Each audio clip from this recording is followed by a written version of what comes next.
Abdurrahman bin Sakhar al-Azdi yang lahir tahun 598 Masehi dan wafat 678 Masehi atau 57 Hijriah, yang lebih dikenal dengan panggilan Abu Hurairah, adalah seorang sahabat Nabi yang terkenal dan merupakan periwayat hadis yang paling banyak disebutkan dalam isnadnya oleh kaum Islam Sunni. Ibnu Hisham berkata bahwa nama asli Abu Hurairah adalah Abdullah bin Amin, dan ada pula yang mengatakan nama aslinya ialah Abdurrahman bin Sakhr. Abu Hurairah berasal dari kabilah Bani Daus dari Yaman. Ia diperkirakan lahir 21 tahun sebelum hijrah dan sejak kecil sudah menjadi yatim. Ketika mudanya ia bekerja pada Basrah binti Khazwan, yang kemudian setelah masuk Islam dinikahinya. Nama aslinya pada masa jahiliyah adalah Abdus Syams. Beliau dipanggil Abu Hurairah karena di waktu kecil ia diperintahkan untuk mengembala beberapa ekor kambing milik keluarganya. Di sela-sela ia mengembala kambing, Abu Hurairah selalu bermain dengan kucing kecilnya di saat siang hari, dan jika malam sudah tiba, kucing tersebut diletakkan di atas pohon lalu Abu Hurairah pulang ke rumahnya. Kebiasaan ini berjalan terus sampai teman sebayanya memanggilnya dengan Abu Hurairah, yang berarti si pemilik kucing kecil. Abu Hurairah seorang sahabat yang lahir di daerah Ad-Daus, Yaman, daerah yang mulanya selalu menentang risalah kenabian Nabi Muhammad SAW, sampai datanglah seorang sahabat bernama Tufail bin Amru Ad-Dausi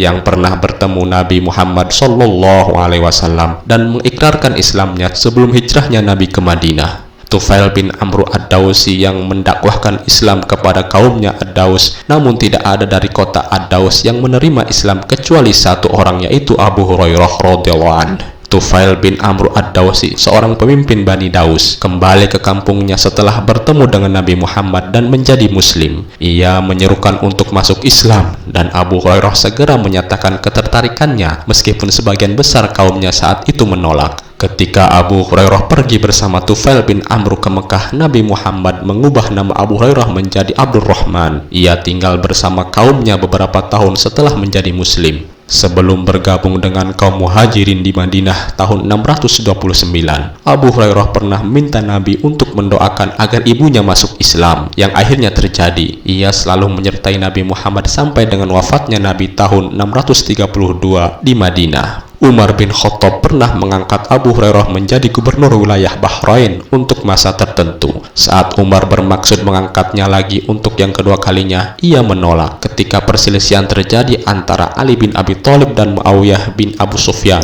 Ia tidak berpihak kepada salah satu di antara mereka. Abu Hurairah meriwayatkan lebih dari 5.000 hadis. Meskipun diketahui dalam biografi Sahih Al-Bukhari bahwa Abu Hurairah baru mengenal Nabi Muhammad 3 tahun sebelum Nabi Muhammad meninggal dunia. Bahkan salah satu sahabat paling dekat Nabi Muhammad, Abu Bakar, hanya meriwayatkan 142 hadis. Salah satu kumpulan fatwa-fatwa Abu Hurairah pernah dihimpun oleh Syekh As-Subki dengan judul Fatawa Abi Hurairah. Namun begitu, ketidakseimbangan antara jumlah hadis dan waktunya yang terbatas bersama Nabi Muhammad membuat sejumlah penulis mempertanyakan keakuratan hadis dari Abu Hurairah. Abdullah Said memaparkan bahwa Khalifah Umar bin Khattab tercatat pernah beberapa kali mengancam Abu Hurairah dengan hukuman apabila ia ditemukan mengutip Nabi Muhammad dengan semena-mena. Memungkinkan juga jumlah besar riwayat Abu Hurairah tidak disebabkan oleh Abu Hurairah sendiri, namun penulis-penulis lain yang setelah masa hidupnya mengatasnamakan Abu Hurairah untuk hadis-hadis tambahan yang kurang kukuh. Abu Hurairah termasuk salah satu di antara kaum kafir muhajirin yang tidak memiliki keluarga dan harta kekayaan yang disebut Ahlus Sufah,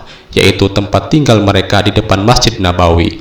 Abu Hurairah mempunyai 4 anak laki-laki yang bernama Al-Muharrir, Muharris, Abdurrahman, dan Bilal, serta seorang anak perempuan yang menikah dengan Said bin Musyaib, yaitu salah seorang tokoh tabi'in terkemuka. Pada tahun 678 atau tahun 57 Hijriah, Abu Hurairah jatuh sakit, meninggal di Madinah, dan dimakamkan di Jannatul Baqi. Sahabat yang mulia ini diberikan umur yang panjang oleh Allah Subhanahu wa Ta'ala, bahwa beliau wafat di umur 78 tahun. Maka jarak dari wafatnya Rasulullah dengan wafatnya Abu Hurairah sekitar 47 tahun. Oleh karena itu beliau sangat sering mengajarkan umat dan banyak meriwayatkan hadis. Dikisahkan bahwa Abu Hurairah di suatu hari telah mengikat dengan keras perutnya dengan batu agar tidak terasa lapar yang menusuk. Demi mendapatkan makanan, beliau duduk di jalan yang bisa dilewati oleh para sahabat. Tak lama berselang lewatlah sahabat yang mulia Abu Bakar radhiyallahu anhu di hadapan Abu Hurairah. Maka langsung Abu Hurairah menghampiri Abu Bakar bertanya-tanya tentang masalah agama. Namun di dalam pertanyaan tersebut Abu Hurairah berharap pertanyaan yang ia layangkan dapat membawanya diundang makan bersama Abu Bakar. Namun tidak seperti yang diharapkan. Lalu berpisahlah mereka berdua. Kemudian lewatlah Al-Faruq Umar bin Khattab. Maka Abu Hurairah radhiyallahu anhu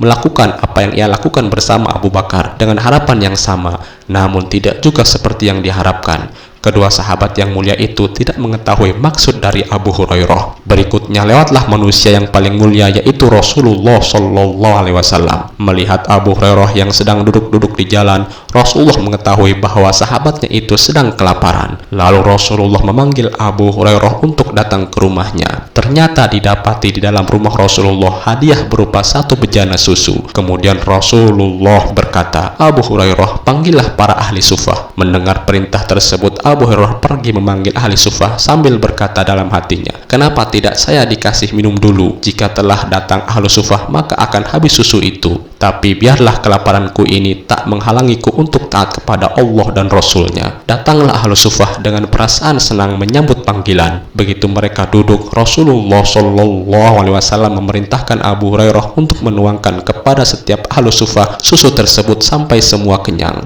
Maka tak tersisa lagi yang kelaparan pada saat itu kecuali Abu Hurairah dan Rasulullah. Kemudian Rasulullah senyum sambil melihat bejana susu, lalu melihat kepada Abu Hurairah yang kelaparan. "Wahai Abu Hurairah, tinggal tersisa aku dan kamu." Abu Hurairah menjawab, "Benar wahai Rasulullah." Rasulullah berkata, "Minumlah." Abu Hurairah berkata, "Dan aku pun langsung meminumnya, dan tidaklah Rasulullah memerintahkanku untuk terus meminum susu tersebut sampai aku tidak mendapatkan ruang kosong dalam lambungku. Setelah aku kenyang, barulah Rasulullah meminum susunya." Itulah tadi kisah singkat mengenai Abu Hurairah radhiyallahu anhu. Semoga bermanfaat. Assalamualaikum warahmatullahi wabarakatuh.